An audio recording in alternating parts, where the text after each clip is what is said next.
ನೀನು ನಮಗೆ ಸಹಾಯಕನು ಅಪ್ಪ, ನಮಗೆ ಬಾಯಿಗೆ ಕೊಟ್ಟು ಮಾತನಾಡು ಸ್ವಾಮಿ. ಈ ಸಮಯದಲ್ಲಿ ಕರ್ತನೆ, ನಿನ್ನ ಜೀವಳ ವಾಕ್ಯವನ್ನು ಕೇಳುವಂತವರ ಹೃದಯಗಳನ್ನು ತೆರೆಯ ಮಾಡು ಅಪ್ಪ. ನಿನ್ನ ವಾಕ್ಯವನ್ನು ಸ್ವಾಮಿ ಆತ್ಮ ಸಂಬಂಧವಾಗಿ ಅಪ್ಪ ನಿನ್ನನ್ನು ಧ್ಯಾನ ಮಾಡಲು ನಮಗೆ ಕಲಿಸಿಕೊಡು. ಪ್ರಾರ್ಥನೆ ಯೇಸು ಬೇಡಿಕೊಳ್ತೇವೆ ತಂದೆಯೇ, ಆಮೆನ್.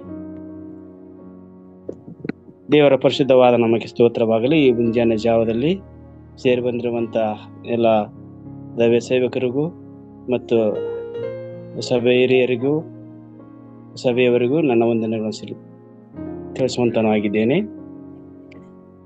ಸ್ವಲ್ಪ ಹೊತ್ತು ನಾವು ದೇವರ ವಾಕ್ಯವನ್ನು ಧ್ಯಾನ ಮಾಡಿಕೊಳ್ಳುವಂತ ಸಮಯವಾಗಿರೋದ್ರಿಂದ ನಾವು ಒಂದು ವಚನವನ್ನು ಧ್ಯಾನ ಮಾಡಿಕೊಂಡು ಪ್ರಾರಂಭ ಮಾಡಿಕೊಳ್ಳೋಣ.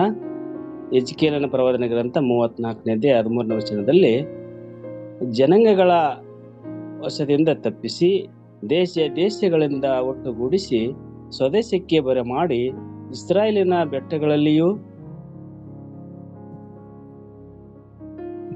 ತೊರೆಗಳ ಬಳಿಯಲ್ಲಿಯೂ ಸೀಮೆಯ ಎಲ್ಲಾ ಅಕ್ಕಿಗಳಲ್ಲಿಯೂ ಬೇಯಿಸುವೆನು ಎಂಬುದಾಗಿ ದೇವರ ವಾಕ್ಯದಲ್ಲಿ ನಾವು ನೋಡ್ತಾ ಇದ್ದೀವಿ. ಹೀಗೆ ದೇವರು ಒಂದು ಸಮಯದಲ್ಲಿ ನಮಗೆ ಈ ವಾಕ್ಯವನ್ನು ಧ್ಯಾನ ಮಾಡಲು ಕೊಟ್ಟಂತ ಸಮಯಕ್ಕಾಗಿ ನಾವು ಒಂದು ತಿಳಿಸುವಂತನಾಗಿದ್ದೇನೆ. ಎಜ್ಕೇಲನಿಗೆ ದೇವರು ಕೆಲವು ವಿಷಯಗಳನ್ನು ತಿಳಿಯಪಡಿಸ್ತದನು. ಇಲ್ಲಿ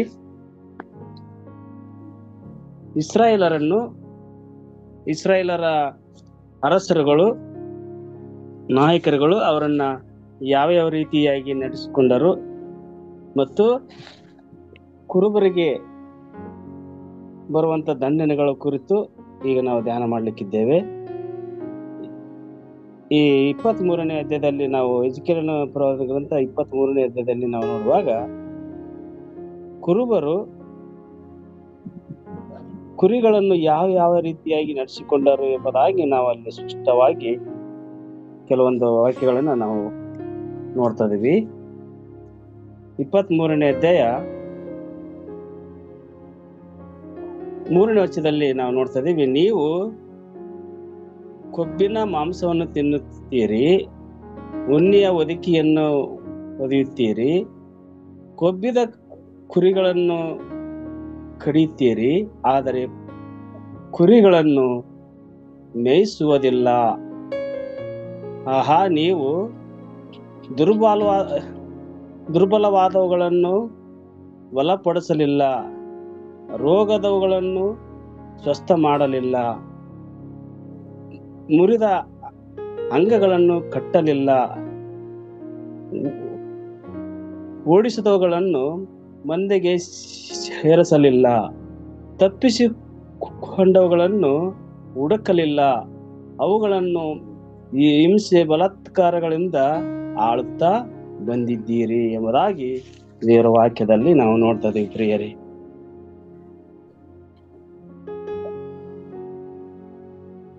ಕುರಿಗಳು ಅಂತಂದ್ರೆ ಇಸ್ರಾಯೇಲರು ಮತ್ತು ಯೆಹೂದ ಜನಾಂಗವನ್ನು ಆಳುವಂತ ನಾಯಕರ ಕುರಿತಾಗಿ ದೇವರು ಮಾತಾಡುವಂಥದ್ದನ್ನ ನಾವು ನೋಡ್ತಾ ಇದ್ದೀವಿ.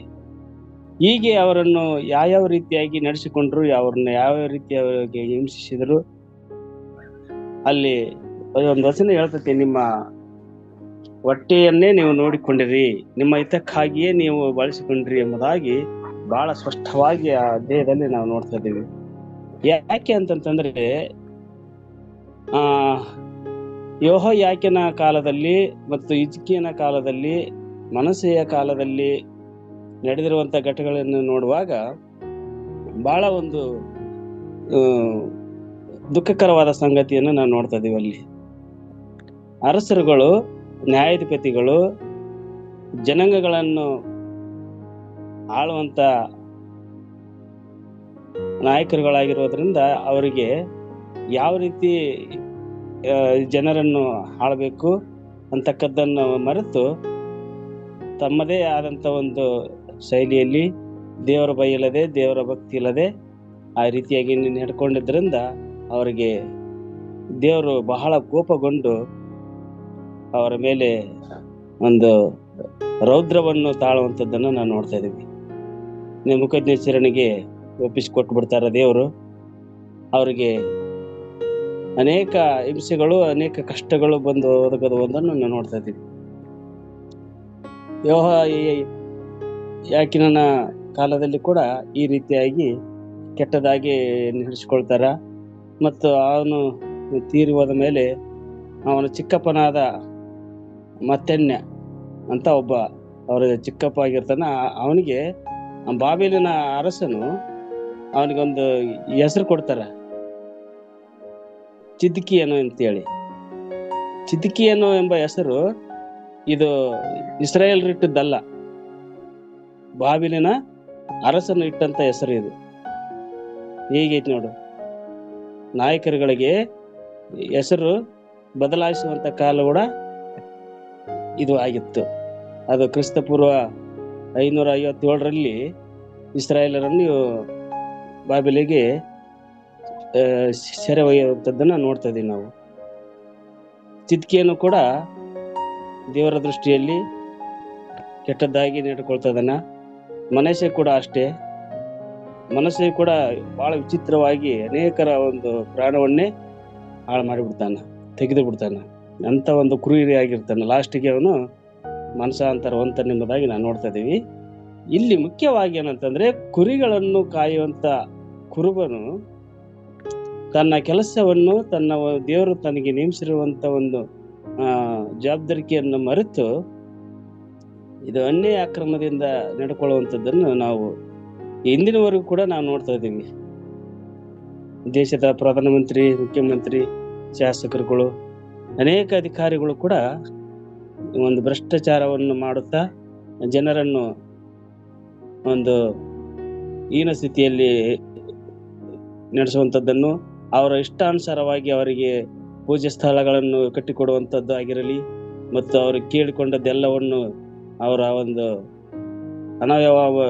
ಒಂದು ವ್ಯರ್ಥವಾದಂಥ ಖರ್ಚು ಮಾಡುತ್ತಾ ಈ ರೀತಿಯಾಗಿ ಜನರಿಗೆ ಬರಮಾಡುವುದರಿಂದ ದೇಶದ ಮೇಲೆ ಬರಗಾಲ ಬರುವಂಥದ್ದು, ಬಹಳ ಒಂದು ಕ್ಷಾಮ ಬರುವಂಥದ್ದು ಆಗಿರೋದನ್ನ ನಾವು ನೋಡ್ತಾ ಇದ್ದೀವಿ. ಹಾಗೆ ನಾವಿಲ್ಲಿ ನೋಡ್ತಾ ಇದೀವಿ ವಾಕ್ಯದಲ್ಲಿ 34ನೇ 13ನೇ ವಚನದ ಒಂದು ವಚನದಲ್ಲಿ ನೋಡ್ತಾ ಇದೀವಿ, ದೇವರ ಒಂದು ಕರುಣೆ. ಜನರಿಗೆ ಒಬ್ಬ ಅರಸರುಗಳನ್ನಾಗಿ, ಪ್ರವಾದಿಗಳನ್ನಾಗಿ ದೇವರು ನೇಮಿಸಿದ್ರು ಒಂದು ಕಾಲದಲ್ಲಿ. ಆದ್ರೆ ಇವ್ರ ಕೈಯಿಂದ ಜನರನ್ನು ಆಳೋದಕ್ಕೆ ಆಗ್ಲಿಲ್ಲ. ಆದ್ರೆ ಅದಕ್ಕೆ ದೇವರು ಅಲ್ಲಿ ಹಿಜ್ಕೀಯನಿಗೆ ಹೇಳ್ತಾ ಇದಾರೆ, ನೋಡು, ನಾನೇ ಬಂದು ನನ್ನ ಜನರನ್ನು ಆಳ್ತೀನಿ, ಅವುಗಳನ್ನ ಸರಿಯಾದಂತ ನೆಲದಲ್ಲಿ ನಡೆಸ್ತೀನಿ, ಅವುಗಳಿಗೆ ಒಳ್ಳೆ ಮೇವನ್ನು ನಾನು ಕೊಡ್ತೀನಿ ಅಂತೇಳಿ ಹಿಜ್ಕೀಯನಿಗೆ ಒಂದು ಪ್ರವಾದನೆ ಆಗುವಂಥದ್ದನ್ನು ನಾವು ನೋಡ್ತಾ ಇದೀವಿ. ಈಗ ಹೇಳ್ತಾರಂತಂದ್ರೆ, ದೇವರು ಕರ್ತನಾದ ಯೆಹೋವನು ಇಂತೆನ್ನುತ್ತಾನೆ, ಆಹಾ, ನಾನೇ ನನ್ನ ಕುರಿಗಳನ್ನು ಹಿಂಬಾಲಿಸಿ ಹುಡುಕುವೆನು. ಮಂದೆಯ ಕುರುಬನು ಸುತ್ತಮುತ್ತಲು ಚೆದರಿ ಹೋದ ತನ್ನ ಕುರಿಗಳನ್ನು ಹುಡುಕುವ ಹಾಗೆ ನಾನು ನನ್ನ ಕುರಿಗಳನ್ನು ಹುಡುಕುವೆನು. ಈ ರೀತಿಯಾಗಿ ದೇವರ ಒಂದು ಪ್ರೀತಿ, ದೇವರ ಒಂದು ಕರುಣೆ ಮಾನವನ ಮೇಲೆ ಹರಿದು ಬರುವಂತದ್ದನ್ನು ನಾವು ನೋಡ್ತಾ ಇದ್ದೀವಿ. ಈಗ ನಾವು ಒಂದು ವಚನದಲ್ಲಿ ನೋಡ್ತಾ ಇದ್ದೀವಿ, ನಾವು ಯೋಹಾನ ಬರೆದ ಸುವಾರ್ತೆ 3ನೇ ಅಧ್ಯಾಯದಲ್ಲಿ ಲೋಕದ ಮೇಲೆ ಎಷ್ಟೋ ಪ್ರೀತಿಯನ್ನಿಟ್ಟು ಒಬ್ಬನೇ ಮಗನನ್ನು ಕೊಟ್ಟನು ಎಂಬುದಾಗಿ. ದೇವರು ಲೋಕದ ಮೇಲೆ ಎಷ್ಟೋ ಪ್ರೀತಿಯನ್ನಿಟ್ಟು ಒಬ್ಬನೇ ಮಗನನ್ನು ಕೊಟ್ಟನು, ಆತನನ್ನು ನಂಬುವ ಒಬ್ಬನಾದರೂ ನಾಶವಾಗದೆ ಎಲ್ಲರೂ ನಿತ್ಯ ಜೀವವನ್ನು ಪಡೆಯಬೇಕೆಂದು ಆತನನ್ನು ಕೊಟ್ಟನು. ಹೀಗೆ ಕೊನೆಯದಾಗಿ ನಾವು ಇಲ್ಲಿ ನೋಡ್ತಾ ಇದ್ದೀವಿ, ಹಿಜ್ಕೀಯನಿಗೆ ದೇವರು ತಿಳಿಯಪಡಿಸಿದ್ದು ಏನೆಂಬುದಾಗಿ ನೋಡುವಾಗ, ಜನರಿಂದ ಮಾನವರನ್ನು ಆಳ್ಕೆ ಮಾಡಲಿಕ್ಕೆ ಆಗ್ತಿಲ್ಲ, ಅವರನ್ನ ಒಂದು ರಕ್ಷಣೆ ಮಾರ್ಗದಲ್ಲಿ ನಡೆಸೋಕೆ ಆಗ್ತಿಲ್ಲ, ಹಾಗಾಗಿ ನಾನೇ ಸ್ವತಃ ಬರುತ್ತೀನಿ ಅಂತೇಳಿ ಭರವಸೆದ ಮಾತುಗಳನ್ನು ಕೊಡ್ತಾರೆ. ಆ ಮಾತುಗಳನ್ನು ನಾವು ಯೆಶಾಯನ ಪ್ರವಾದನ ಗ್ರಂಥದಲ್ಲಿ ನೋಡ್ತಾ ಇದೀವಿ. ಯೆಶಾಯನ ಪ್ರವಾದನ ಗ್ರಂಥದಲ್ಲಿ 53ನೇ ಅಧ್ಯಾಯದಲ್ಲಿ ಆತನಿಗೆ ಕೊಡಬೇಕಾದ್ರೆ ಆತನಿಗೆ ಏನೇನು ಹಿಂಸೆಗಳು, ಏನೇನು ಕಷ್ಟಗಳು ಆಗ್ತಾವಂತಕ್ಕದ್ದನ್ನ ಅಲ್ಲಿ ಒಂದು ಪಟ್ಟಿ ಮಾಡಿ ದೇವರು ತಿಳಿಪಡಿಸಿದ್ದಾನೆ. ಆತನು ಧಿಕ್ಕರಿಸಲ್ಪಡ್ತಾನ, ಈ ಲೋಕದಲ್ಲಿ ಬಂದಾಗ ಆತನು ಅವಮಾನಕ್ಕೀಡಾಗ್ತಾನ, ಜಜ್ಜಲ್ಪಡ್ತಾನ, ಹೀಗೆ ಧಿಕ್ಕರಕ್ಕೆ ಒಳಗಾಗ್ತಾನ ಅಂತ ಹೇಳಿ ಹೇಳ್ಕೊಡ್ತಾನೆ.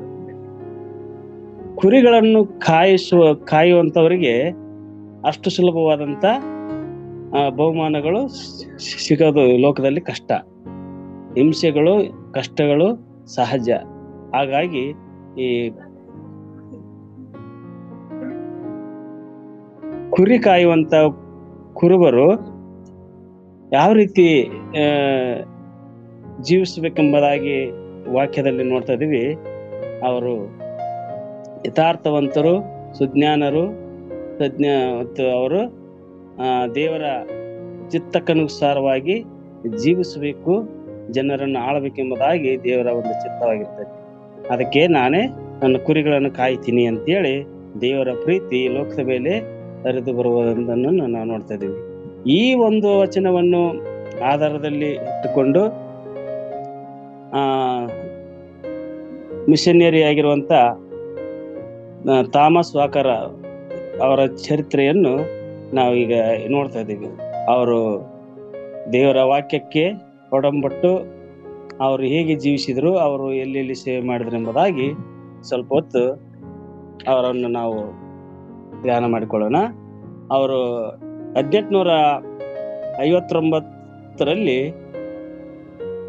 ಇಂಗ್ಲೆಂಡಿನಲ್ಲಿ ಅವರು ಜನಿಸ್ತಾರ. 1959ರಲ್ಲಿ ಅವರು ಇಂಗ್ಲೆಂಡ್ನಲ್ಲಿ ಜನಿಸಿ ಅವರು ಬೆಳೀತಾ ವಿದ್ಯಾಭ್ಯಾಸವನ್ನು ಮಾಡ್ತಾ ಒಂದು ವೈದ್ಯಕೀಯ ವೈದ್ಯನಾಗಿ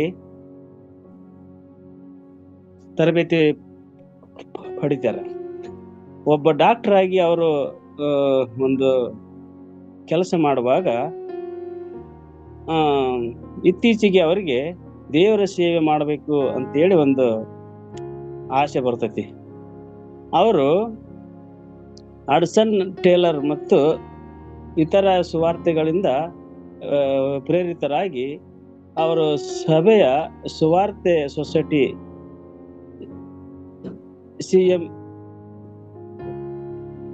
CMS ಎಲ್ಲಿ ಅವರು ಸೇವೆ ಸಲ್ಲಿಸ್ತಾರೆ. ಅವರು 1885ರಲ್ಲಿ ಭಾರತ ದೇಶಕ್ಕೆ ಬಂದು ತಮಿಳುನಾಡಿನಲ್ಲಿ ಅವರು ಸೇವೆ ಪ್ರಾರಂಭ ಮಾಡ್ತಾರ. ಆ ಒಂದು ಸ್ಥಳ ಯಾವಾಗ ನೋಡುವಾಗ ಫಾರ್ಮ್ ಬಂಗ್ಲೆ, ಹೊನ್ನೆವೆಲೆ ಬಂಗ್ಲೆ ಎಂಬುದಾಗಿ ಅದರ ಹೆಸರು. ಆ ಸ್ಥಳ ಆಗಿನ ಕಾಲದಲ್ಲಿ ಆ ಸ್ಥಳಕ್ಕೆ ಯಾವ ಮಾನವನು ಹೋಗ್ತಿದ್ದಿಲ್ಲಂತೆ. ಒಂದು ವೇಳೆ ಯಾರಾದರೂ ಆ ಸ್ಥಳಕ್ಕೆ ಹೋಗಿದ್ದಾದ್ರೆ ಹಿಂದಿರುಗಿ ಬಂದಿದ್ದು ಇಷ್ಟನೇ ಇಲ್ಲಂತೆ. ಅಂತ ಒಂದು ಕ್ರೂರವಾದಂತ ಜಾಗ ಅದು. ಅಂತ ಜಾಗಕ್ಕೆ ಈ ಥಾಮಸ್ ವಾಕರು ಆ ಸ್ಥಳದಲ್ಲಿ ಒಂದು ಸಭೆಯನ್ನು ಪ್ರಾರಂಭ ಮಾಡುವುದನ್ನು ನಾವು ನೋಡ್ತಾ ಇದ್ದೀವಿ. ಎಷ್ಟೋ ಜನರು ಆ ಸ್ಥಳಕ್ಕೆ ಹೋಗಿ ಹಿಂದಿರುಗಿ ಬರಲಿಲ್ಲ. ಆದರೆ ಇವರು ಮಾತ್ರ ಯೇಸು ಕ್ರಿಸ್ತನನ್ನು ತಮ್ಮ ಜೀವನದಲ್ಲಿ ಅಳವಡಿಸಿಕೊಂಡು ದೇವರಾತ್ಮನಿಂದ, ದೇವರ ಪ್ರೇರೇಪಣೆಯಿಂದ ನಡೆಸಲ್ಪಟ್ಟವರಾಗಿ ಆ ಸ್ಥಳಕ್ಕೆ ಅಲ್ಲಿ ಕಾಲಿಟ್ಟು ಅವರು ಸೇವೆ ಮಾಡುವಾಗ ಅಲ್ಲಿ ಅನೇಕರು ದೇವರನ್ನು ನಂಬಿಕೊಂಡರು ಅಂತ ನೋಡ್ತಾ ಇದೀವಿ ನಾವು. ಇವರು ಸೇವೆ ಪ್ರಾರಂಭ ಮಾಡಿದ್ದು ತಮ್ಮ ವೈದ್ಯಕೀಯ ಒಂದು ಜಾಲದಲ್ಲಿ ಇಟ್ಟುಕೊಂಡು ಅವರು ಸೇವೆ ಮಾಡುವುದನ್ನು ನಾವು ನೋಡ್ತಾ ಇದ್ದೀವಿ. ತಾವು ಕಲಿತು ಬಂದಿರುವಂತ ಏನೋ ಒಂದು ವೈದ್ಯಕೀಯ ಕಲತ ಅವರಲ್ಲಿತ್ತಲ್ಲ, ಆ ಒಂದು ವೈದ್ಯಕೀಯ ಒಂದು ಡಾಕ್ಟರ್ ಉದ್ಯೋಗವನ್ನು ಮುಂದಿಟ್ಟುಕೊಂಡು ಆ ಜನರಲ್ಲಿ ಸೇವೆಯನ್ನು ಮಾಡ್ತಾ ಇರ್ತಾರೆ. ಹೀಗಾಗಿ ಅಲ್ಲಿ ಅನೇಕರನ್ನು ದೇವರ ಬಳಿಗೆ ನಡೆಸುವಂಥದ್ದು, ಅನೇಕರನ್ನು ದೀಕ್ಷಾ ಸ್ನಾನ ಮಾಡಿಸಿ, ಅನೇಕರ ಹೃದಯದಲ್ಲಿ ಯೇಸು ಕ್ರಿಸ್ತನನ್ನು ರೂಪಾಂತರಗೊಳಿಸಿದ್ದನ್ನು ನಾವು ನೋಡ್ತಾ ಇದ್ದೀವಿ. ಅವರು ಸೇವೆ ಮಾಡಿರುವಂತ ಒಂದು ಸಮಯ, ಆಗಿನ ಕಾಲದಲ್ಲಿ ಎತ್ತಿನ ಗಾಡಿಯಲ್ಲಿ ಅವರು ಕಾಲ್ನಡಿಗೆಯಲ್ಲಿ ಸೇವೆ ಮಾಡಿದ್ರು ಎಂಬುದಾಗಿ ನಾವು ನೋಡ್ತಾ ಇದ್ದೀವಿ.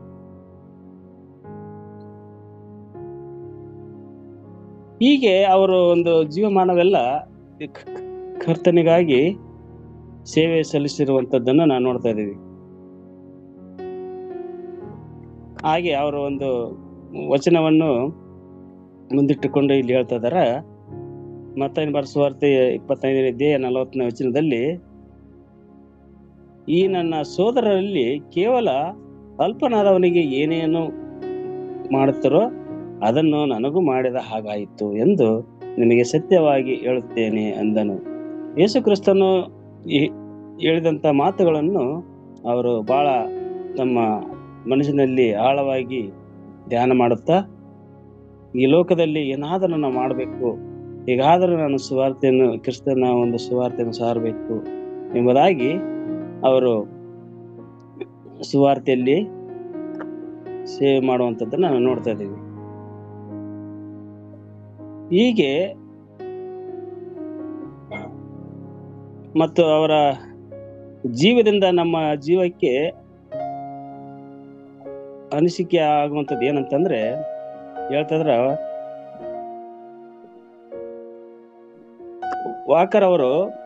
ಥಾಮಸ್ ವಾಕರ್ ಅವರು ತನ್ನ ವೈದ್ಯಕೀಯ ಕೌಶಲ್ಯವನ್ನು ಜನರ ಗುಂಪುಗೂಡಿಸಿ ಮತ್ತು ಕ್ರಿಸ್ತನ ಬಳಿಗೆ ತರಲು ಬಳಸಿದರಂತೆ. ಅವರ ಒಂದು ತಮ್ಮಲ್ಲಿ ಇರುವಂತ ಟ್ಯಾಲೆಂಟು, ತಮ್ಮಲ್ಲಿರುವಂತ ಜ್ಞಾನ, ತಾವು ಕಲ್ತಿರುವಂತ ಒಂದು ಕಲಾ, ಅದರಿಂದ ತಮ್ಮಲ್ಲಿ ಇರುವಂತ ಕೌಶಲ್ಯಗಳನ್ನು ಬಳಸಿಕೊಂಡು ಕ್ರಿಸ್ತನಲ್ಲಿ ಅವರು ಸೇವೆ ಸಲ್ಲಿಸಿದರು.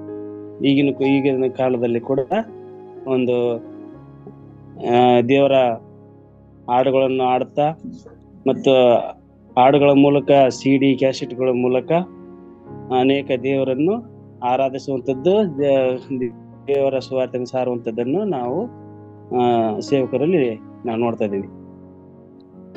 ಹೀಗೆ ಅವರ ಒಂದು ಸುವಾರ್ತೆಯಲ್ಲಿ ಏನಂತಂದ್ರೆ ಧೈರ್ಯ ಎಂಬುದು ಅವರಲ್ಲಿತ್ತು.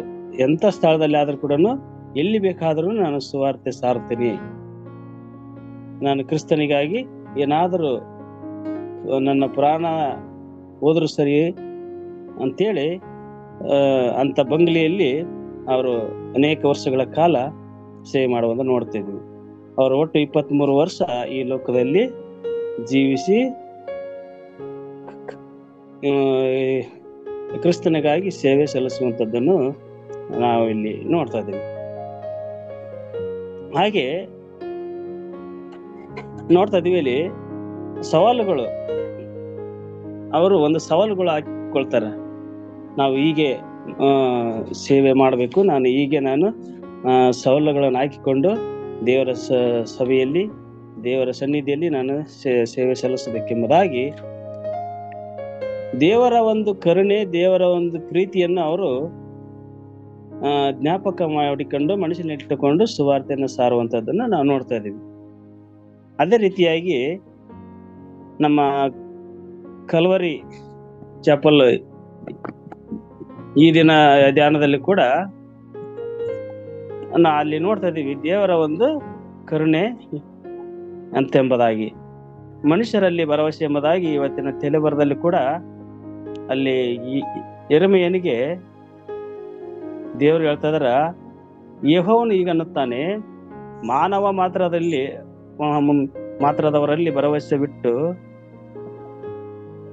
ನರ ಜನ್ಮದವರನ್ನು ನನ್ನ ಭುಜಬಲವೆಂದು ತಿಳಿದು ಯೆಹೋವನನ್ನು ತೊರೆಯುವ ಮನಸ್ಸುಳ್ಳವನು ಶಾಪಗ್ರಸ್ತನು ಎಂಬುದಾಗಿ.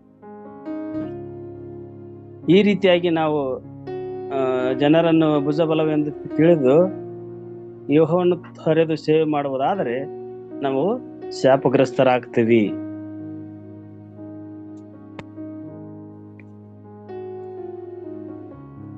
ಸಭೆಯಲ್ಲಿ ನಾವು ಸುವಾರ್ತೆ ವಿಷಯದಲ್ಲಿ ಆಲಸ್ಯ ಮಾಡಿದ್ರೆ ಮತ್ತು ಕುರಿಗಳನ್ನು ಯದ್ವಾ ತದ್ವಾ ನಾವು ನಡೆಸಿಕೊಳ್ಳುವುದಾದರೆ, ಸರಿಯಾದ ರೀತಿಯಲ್ಲಿ ಅವುಗಳಿಗೆ ಮೇವಂದರೆ ದೇವರ ವಾಕ್ಯವನ್ನು ಹಂಚದೇ ಇರುವುದರಿಂದ ದೇವರ ಶಾಪಕ್ಕೆ ಗುರಿಯಾಗುತ್ತೀರಿ ಎಂಬುದಾಗಿ ಮನಸ್ಸಿಗೆ ಕೂಡ ಎಚ್ಚರಿಕೆಯನ್ನು ಕೊಟ್ಟರು. ಮನಸ್ಸೇ ತಿರ್ಕೊಂಡ. ಆದರೆ ಅದೇನು ಅಷ್ಟು ಸಮಂಜಸದ ಅಲ್ಲ ಅಂತ ಅನಿಸ್ತೈತಿ. ಮಾಡೋದು ಮಾಡಿ ಆಮೇಲೆ ದೇವರ ಕಡೆಗೆ ತಿರುಗಿಕೊಳ್ಳೋದು. ದೇವರು ಎಚ್ಚರಿಕೆ ಕೊಟ್ಟ ಮೇಲೆ ಅದನ್ನ ನಾವು ನೋಯಿಸದ ಹಾಗೆ ಅದನ್ನ ಸರಿಯಾದಂತೆ ಬಳಸಲ್ದೇ ಇದ್ರೆ ಅದು ಕೂಡ ತಪ್ಪು. ಹೀಗಾಗಿ ದೇವರ ವಾಕ್ಯದಲ್ಲಿ ನಾವು ನೋಡ್ತಾ ಇದೀವಿ,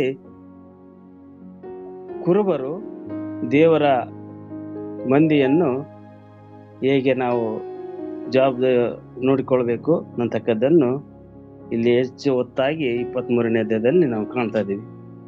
ಹೀಗಿರೋದ್ರಿಂದ ದೇವರು ಇದುವರೆಗೂ ನಮಗೆ ಥಾಮಸ್ ವಾಕರ್ ಅವರ ಸುವಾರ್ತೆ ವಿಷಯದಲ್ಲಿ ಅವರ ಒಂದು ಜೀವನ ಚರಿತ್ರೆಯನ್ನು ಧ್ಯಾನ ಮಾಡುವಂತೆ ಸಹಾಯ ಮಾಡಿದರು. ದೇವರ ನಾಮಕ್ಕೆ ಸ್ತೋತ್ರವಾಗಲಿ. ನಾವು ಪ್ರಾರ್ಥನೆ ಮಾಡಿಕೊಳ್ಳೋಣ. ಪ್ರೀತಿ ಸ್ವರೂಪನಾಗಿರುವಂತ ನಮ್ಮ ಪರಲೋಕದ ತಂದೆಯೇ, ನಿನ್ನ ಪವಿತ್ರವಾದ ನಮಗೆ ಸ್ತೋತ್ರವಾಗಲಿ. ರಾಜ ದೇವರೇ, ನಿನ್ನ ವಾಕ್ಯಗಳನ್ನು ಸ್ವಾಮಿ ಧ್ಯಾನಿಸುವಾಗ ನಿಜವಾದ ಕುರುಬನು ಹೇಗಿರಬೇಕು, ಆತನ ಕೆಲಸ ಹೇಗಿರಬೇಕು ಎಂಬುದಾಗಿ ನೀನು ತಿಳಿಪಡಿಸಿದ ರಾಜ. ಈಗಿನ ದಿನಮಾನಗಳಲ್ಲಿರುವಂತಹ ಸೇವಕರುಗಳನ್ನು ಅಪ್ಪ ನೀನು ಆಶೀರ್ವಾದ ಮಾಡು. ಸಭೆಯಲ್ಲಿ ಅನೇಕ ಗೊಂದಲಗಳು, ಅನೇಕ ಸಮಸ್ಯೆಗಳು ಅಪ್ಪ ಕಾಡ್ತಾ ಇರ್ತಾವ ರಾಜ. ದೇವರೇ, ಸಭೆಗಳಲ್ಲಿರುವಂತ ಮಂದಿಗಳನ್ನು ಸ್ವಾಮಿ ಅಪ್ಪ ನಡೆಸುವುದಕ್ಕೆ ಬೇಕಾಗಿರುವಂತಹ ವಿಶೇಷವಾದ ಜ್ಞಾನವನ್ನು ನಿನ್ನ ಸೇವಕರಿಗೆ ಕೊಟ್ಟು ಅಪ್ಪ ಈಗ ಒಂದು ಅಂತ್ಯ ಕಾಲದಲ್ಲಿ ದೇವರೇ ನಿನ್ನ ಮಕ್ಕಳನ್ನು ಅಪ್ಪ ಸುಗಮವಾದ ಮಾರ್ಗದಲ್ಲಿ, ಸರಳವಾದ ಮಾರ್ಗದಲ್ಲಿ ರಾಜ. ದೇವರೇ, ನಾಯಕರುಗಳನ್ನು ಮತ್ತು ಅಧಿಪತಿಗಳನ್ನು ನೀವು ನಿನ್ನ ಹತೋಟಿಯಲ್ಲಿ ಇಟ್ಟುಕೊಂಡು ಅವರಿಗೆ ಬೇಕಾಗಿರುವಂತ ಜ್ಞಾನ ವಿವೇಕವನ್ನು ದಯಪಾಲಿಸ್ರಿ. ನಿಮಗೆ ಸ್ತೋತ್ರ. ಪ್ರಾರ್ಥನೆ ಕೇಳಿದಕ್ಕಾಗಿ ಸ್ತೋತ್ರ. ನಮ್ಮ ಸಭೆಯನ್ನು, ನಮ್ಮ ಕಲಾಚಾಪುರ ಸಂಸ್ಥೆಯನ್ನು ಮತ್ತು ಈ ಸಂಸ್ಥೆಗೆ ಹಿರಿಯ ಬೋಧಕರಾಗಿರುವಂತ ಗುಣಶೇಖರ ಏನವರನ್ನು ಕೂಡ ನೀವು ಆಶೀರ್ವಾದ ಮಾಡ್ರಿ. ಅವ್ರ ಕುಟುಂಬವನ್ನು, ಅವ್ರ ಮಕ್ಕಳನ್ನು ಮತ್ತು ಅವ್ರ ಕೈ ಕೆಳಗಿರುವಂತ ಎಲ್ಲಾ ಸೇವಕರುಗಳನ್ನು ಆಶೀರ್ವಾದ ಮಾಡ್ರಿ. ಆಯಾ ಕಡೆಯಲ್ಲಿ ಕಟ್ಟಿರುವಂತ, ಆಯಾ ರಾಜ್ಯದಲ್ಲಿರುವಂತ ಎಲ್ಲ ಸಭೆಗಳನ್ನು ಆಶೀರ್ವಾದ ಮಾಡ್ರಿ. ಆಯಾ ಕಡೆಯಲ್ಲಿ ಇದ್ದುಕೊಂಡು ಸೇವೆ ಸಲ್ಲಿಸುವಂತ ನಿನ್ನ ಸುವಾರ್ತಿಕರನ್ನು ಅಪ್ಪ ನೀನು ಆಶೀರ್ವಾದ ಮಾಡ್ರಿ. ಈ ಒಂದು ಬೆಳಗಿನ ಜಾವದಲ್ಲಿ ಸ್ವಾಮಿ, ನಾವು ಕೂಡ ಸ್ವಾಮಿ ನಿನ್ನ ಚಿತ್ತಕ್ಕನುಗುಣವಾಗಿ ಜೀವಿಸಬೇಕು. ನಿನ್ನ ಚಿತ್ತವನ್ನೇ ನಾವು ಮಾಡಬೇಕು. ಹಾಗಾಗುವಂತೆ ನಿನ್ನ ಸಮವಾದ ಮಾರ್ಗದಲ್ಲಿ ಪ್ರಾರ್ಥನೆ ಕೇಳಿದಕ್ಕಾಗಿ ಸ್ತೋತ್ರ. ನಮ್ಮ ಪ್ರಭು ಗುರುವಡಿ ಏನಾಗಿರುವಂತ ಯೇಸು ಸ್ವಾಮಿನಲ್ಲಿ ಪ್ರಾರ್ಥನೆ ಬೇಡಿಕೊಳ್ತೇವೆ ನನ್ನ ಪರಲೋಕದ ತಂದೆಯೇ. ಆಮೆನ್.